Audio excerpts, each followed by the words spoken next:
Welcome to the pages of the Outdoor Journal. You'll join hosts Mike Johnson and Jeff Murray as they trek across North America in search of the finest in outdoor adventures. This episode, battling scrappy spring smallmouth bass and tussling lake trout in Ontario's Quetico Provincial Park. Special guest, Justine Kerfoot, acknowledged pioneeress and matriarch of the Gunflint Trail. Let's join Mike and Jeff. 4, 5, 6. What are you doing there, Jeff? Counting portages. You mean into our secret smallmouth lake? Yep. And I think that we can shave it down by 3 if we come in from the east instead of the north next time. Let me see this. 5, 6, 7. You know, Jeff, I think you got something there. Mm-hmm. Man, what a trip. Wilderness canoeing, loons, palisades, and those bass. Nothing plays like a smallmouth. You know, I really got a kick out of meeting Justine Kerfoot. Some of those stories that she told, oh man, she really lived an adventurous life. And to think without people like her, we wouldn't have bass fishing like that. No, I never thought of it that way. Boy. I'd have to say my favorite place in the world is the Arrowhead country of northeastern Minnesota. And I sure like that drive up the Gunflint Trail. It is gorgeous.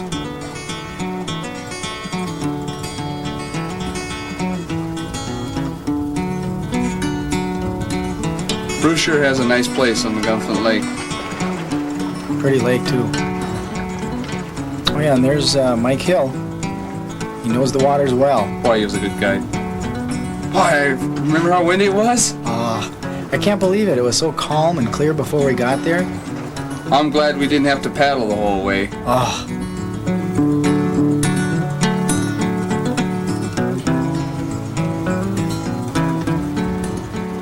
We had a perfect plan, Mike. Yeah, setting up the base camp on the border turned out to be a smart move. Sure made it a lot easier to taste different paddle-only lakes on a whim. Jeff, I'm gonna head over the other side. I'll meet you on the other side.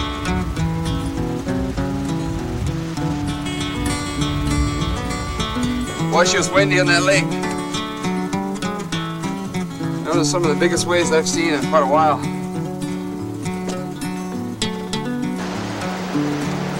What a spot, eh? That was a nice portage. Man, what a difference a single portage can make. What is this strange creature? Hey, I can't help it if the bugs like me more than you.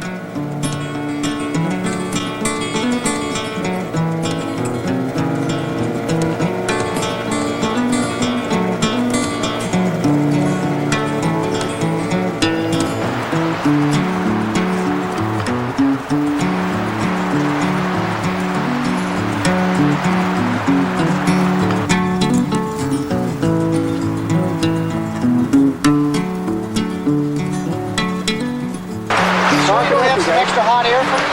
No, I don't have any extra hot air for you. You should have plenty yourself. Yeah. That's the way you've been talking today. I'll set that food pack right here. Wait for the plane there.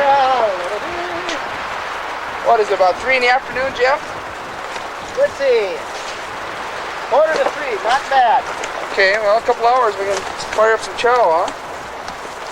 We should catch a couple of Lakers for dinner meat, eh? You think you can wait a couple hours to eat? Oh, I can wait. Knowing you? No, I can't. I feel like $1 million. I really do. This morning, 2 hours after breakfast, you were extolling the virtues of what we were going to be having for dinner. I'm amazed that you haven't buckled so far.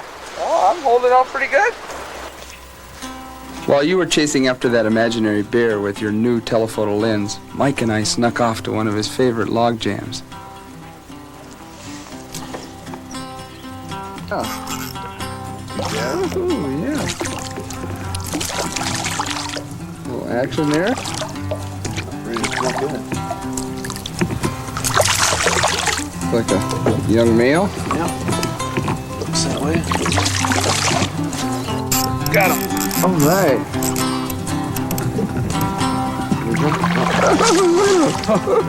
And across the top there. I tell you, smallmouth are sure acrobatic, aren't they?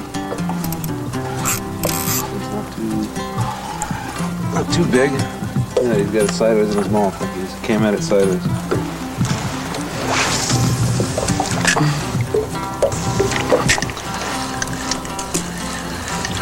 That same size as last time. Yeah, you can see here, Mike, we got the creek exits the lake here. It's kind of in a deep hole. A lot of logs piled up that the current has moved. And the bass are just holding off the edge of the lip here. So every time we get one fish on, another one will follow it. So there must be a pretty good concentration down in this hole. Do they bed here, Mike, or are they? They'll bed right along the edges on the little bit shallow shelf that's up there. And I didn't notice any beds yet. There should be some soon. Oh, Hey, that looks like a nice one. Look at that bend. Jump. Look at him dive.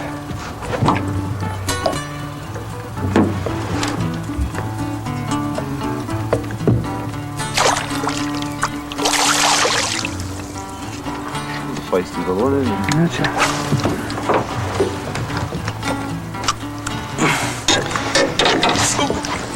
Got him? yeah. Good. Oh,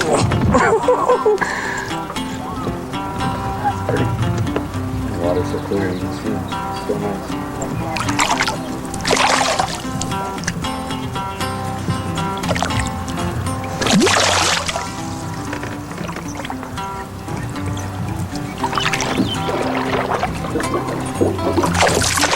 wow. Oh, that was pretty. You took yours right up along the lip there, didn't you? Yep. Right off the edge. Man, he's diving. This is bigger than this one I've got today. Whoa. Whoa. Man, look at it. It's dry. Look at the size of that guy. Look at the size of that guy. Now this is what smallmouth bass is all about right here. Look at that. He just hung himself a little bit. Wow. You hit it on top. Yeah, right on the edge. And then drop down to maybe 20 out there where we're sitting.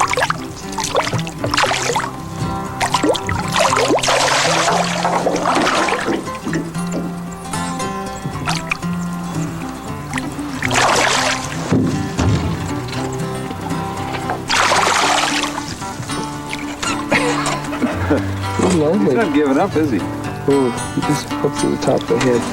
That's a nice bass.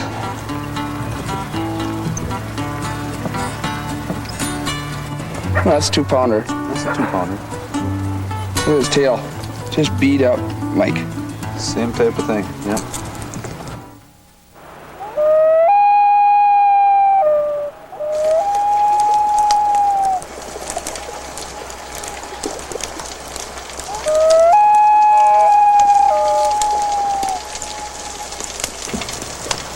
I couldn't help myself. I had to try that spot just one more time before we were scheduled to meet Justine and Bruce at the portage.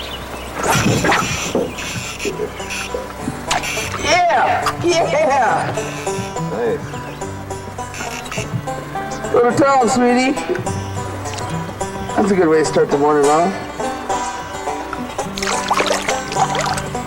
He's a tiny one. Here's a typical bass, male. Mike, look at the tail there. Now, this is what we were seeing yesterday. They've been fanning the beds, haven't they? Yes, that's what they're doing. Look at the top of his tail. It's actually wore right off. Isn't that something? Yep. They go in there and they fan off the silt and the gravel and create a bed for the females. Oh, jeez, I saw him hit. Look at him hugging down below. Right up from under that log. Right to the top. Nice. He just hugging down below. No, that's a little bigger bass. Oh, he's kind of hooked funny there. Oh, that's what it is. Yeah. He was right up on the bed, right up on the shore. Another. You jumped right up my hand. Jumped right up at your hand. Oh. You can see where most of them come out of is that, like this log and that tangle there.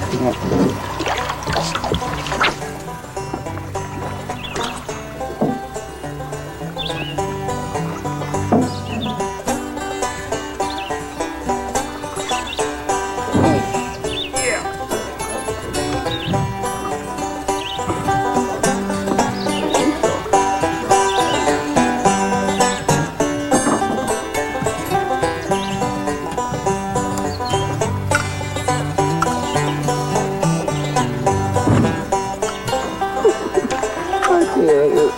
gonna happen when we do finally find those females. I tell you, these things fight all the time. More right underneath them. No, simple.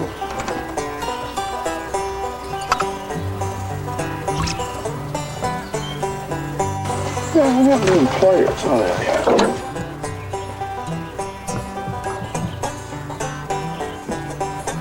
Look at the way that fish is hooked. He's hooked both hooks. Sure is a good lure. They like these lures all summer. Beautiful. Beautiful bass lure. Oh, that's nice. There's another clear on the distance back there.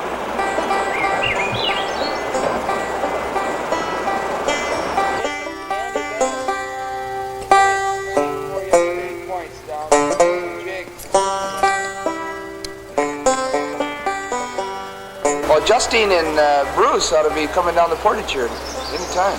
Well, let's see, they said, at 7:35, they said 7:30. I thought I might have heard a motor. A motor is taking a... She might have some real words of wisdom. Oh, hey, that gal's been around. I think we might have spooked anything that's in here. Yeah, it's pretty shallow, pretty clear. So if they were in here at all, they run out. So they're not protecting their beds. Here comes somebody down the portage.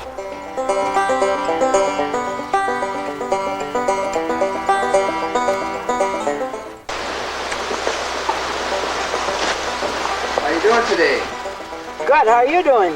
Well, as soon as we warm up, we'll tell you. How many fish have you caught? Well, you would have to ask that, wouldn't you? We asked Justine what the secret was for finding the bigger fish. With over 70 years of experience, this is what she said. No, that's more luck than sense sometimes.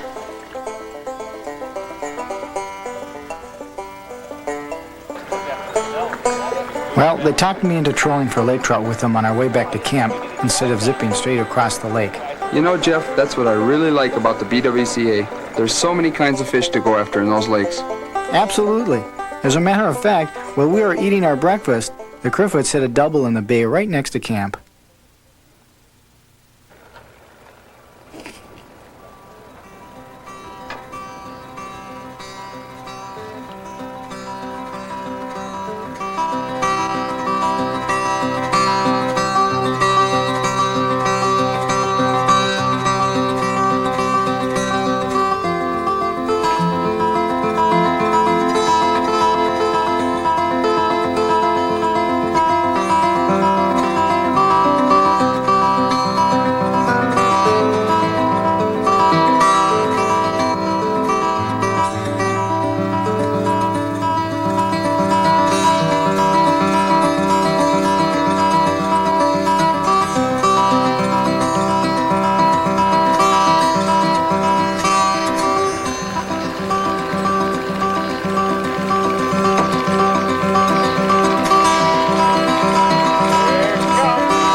What I like most about the canoe country is that there are so many lakes up there. And it sure didn't take us long to get to the next one.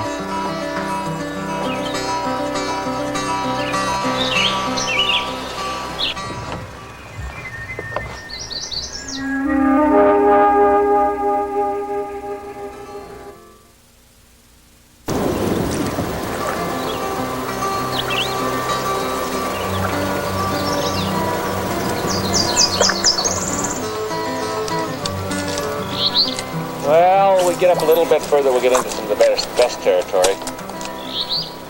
Famous last words. Well, we were up there, didn't they, today?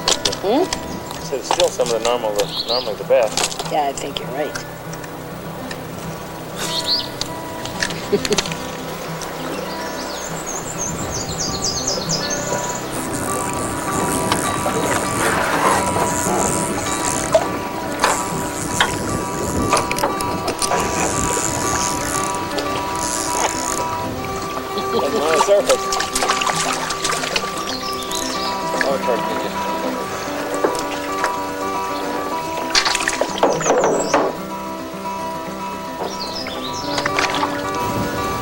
wouldn't go hungry today anyway. I asked Justine what brought her to the Boundary Waters. No, my mother bought the resort. I was doing graduate work in college, and she wondered if I'd come up and help her in summers. And I said, sure. And then I could continue on while I work at college, but the Depression came. And she had bought it right at the height of. So then it became a battle to save it. And the first few years was kind of A real struggle. yes, and well, it was a terrifically big adjustment too, because at that time the roads were all gravel. There wasn't anybody up here but Indians, and I wasn't a canoeist.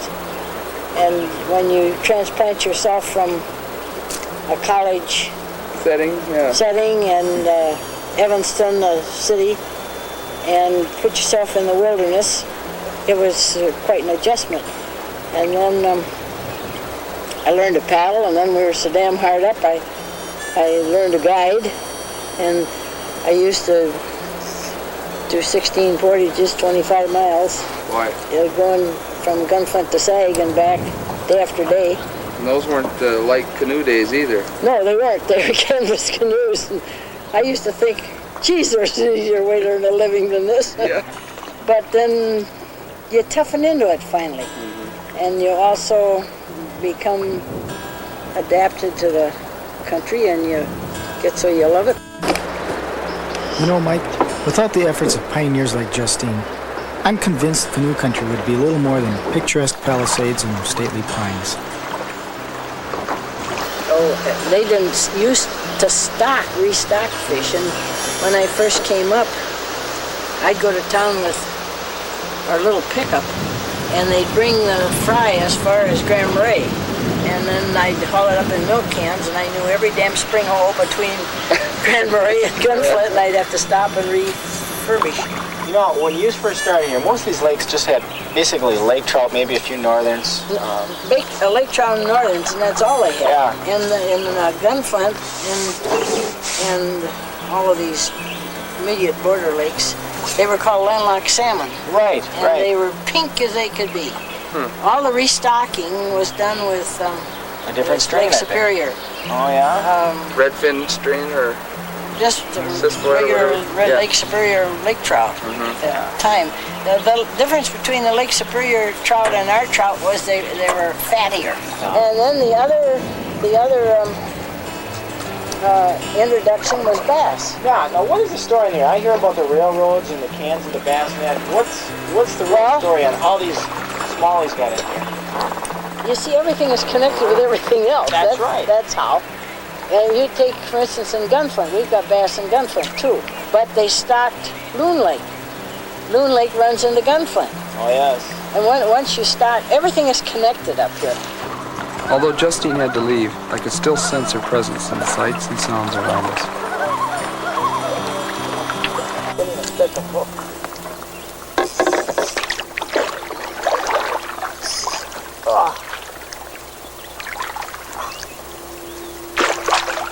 I went to grab the paddle and just glommed onto the crankbait. Good job, Jeff.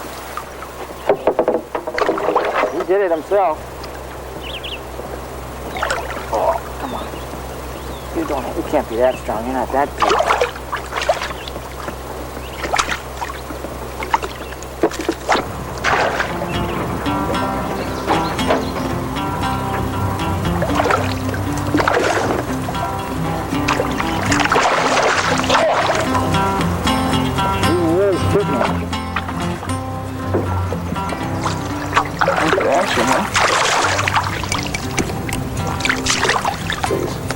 You got pliers coming in with some.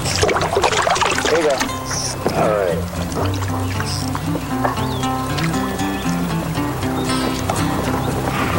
Pliers?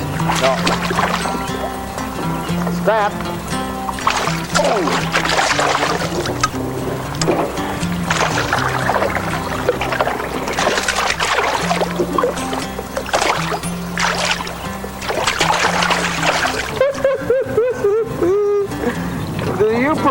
towel with your showers, bass.